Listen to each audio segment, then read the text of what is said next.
Hi, today I'm joined with Joe Norris, who now is not just a sports betting tipster, but he's going to be an author.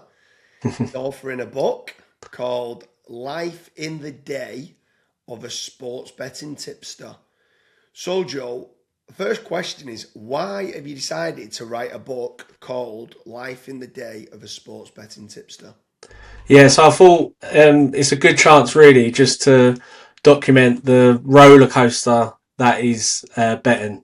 I mean, the amount of ups and downs that you get, um, when you're having a bet, I just feel like it would make some good reading.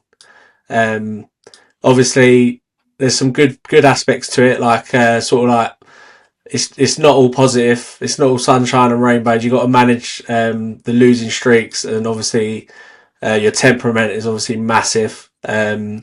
And then I also touch on a lot of things like feedback that I get from people on a daily basis.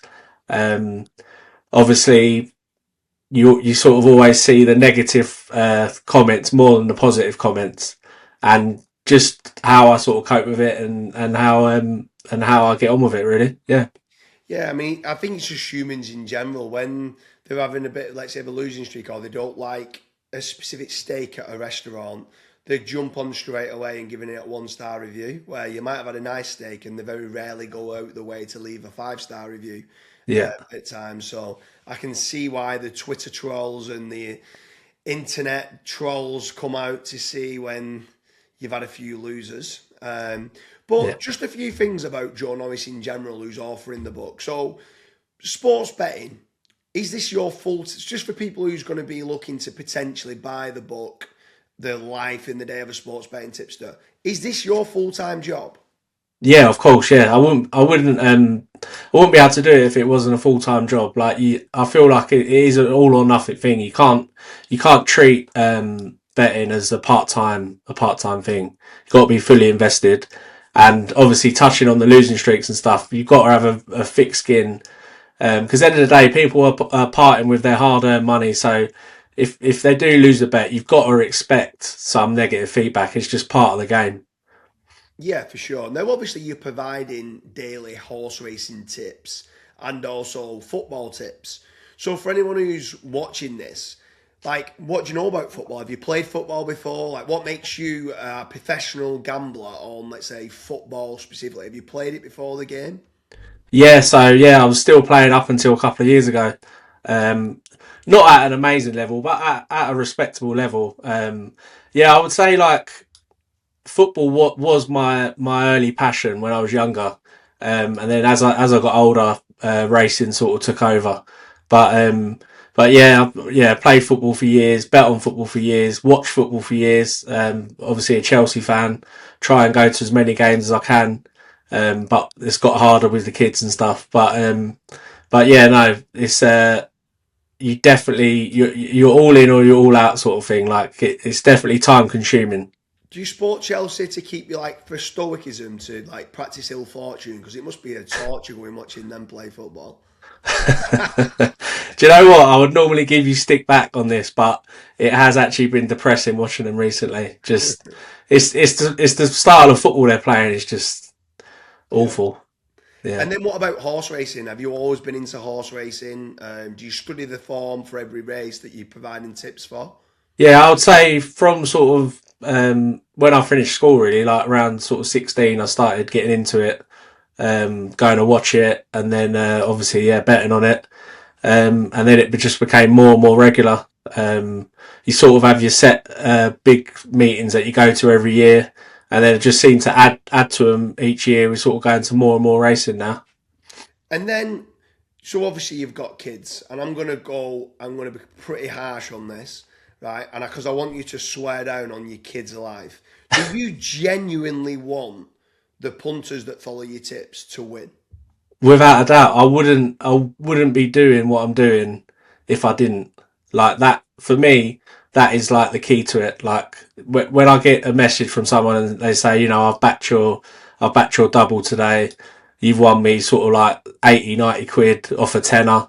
I think like absolutely brilliant. Like to me, it's that feeling of someone else winning off your tips. Sometimes it's better than winning money yourself. I'll go as far to say that. Yeah, and the reason why I want you to just swear in your kid's life, which I don't normally like saying and stuff like that, is to make certain that people understand that you actually want the punters to win. Power to the punters. You want the punters to win. Yeah. Because there is certain tipsters out there, and don't get me wrong, within Get Your Tips Out and stuff like that, which is one of the brands of what you own, they do get certain sponsorship deals from bookmakers, like racecourses do. You also get paid from racecourses as well to go to the events and shoot videos to promote horse racing, let's say, as a sport. But I Yeah. wanted to make people understand that if they are following any of your tips, that you genuinely are wanting them to win. It's not to earn a little bit of affiliate commission or anything like that out of them. You generally No. want power to the punters. No, without a doubt. Like that's obviously all. We said about if you go on a losing streak and you get some abuse, that's normally the first thing people reach for. They say, oh, you're an affiliate. You don't really care about the punters. It's the complete opposite. Like I feel like I don't even have to fight our corner in it because people that have followed us long enough, like we've been around now for 17 years. People that have followed us long enough, they know what we're about. They know what we put up has put a lot of reasoning behind it. Like that's one thing in recent years, we try and add more value to our bets. Like we try and explain how we found this bet and why we like it. And I feel like that has won a lot of people over because they think, well, actually, no, he's put so much time behind these selections. Like winning and losing is that's part and parcel. Obviously, you lose more than you win in horse racing like that. You have to be able to manage your temperament and manage them losing streaks. But oh yeah, we wouldn't do it if we wasn't trying to make people money. That's great. So, anyone who's watching this, the book is called Day in the Life of a Horse Racing Tipster.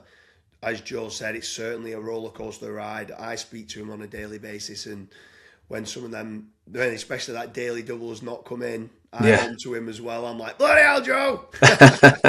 But obviously, the ups are incredible when we're at the race course or we're going watching a football match and the predictions come in, the correct scores come in, or especially when we're at the races and we've had a few winners, we can go out after and celebrate. So I can't wait to read it. And anyone who's not, make sure you go and check it out. It's joenorristips.co.uk. There'll be a link on there of where you can buy the day with regards to the day in the life of a horse racing tipster or sports betting tipster. Joe, it's been an absolute pleasure. Yeah. Great speaking to you.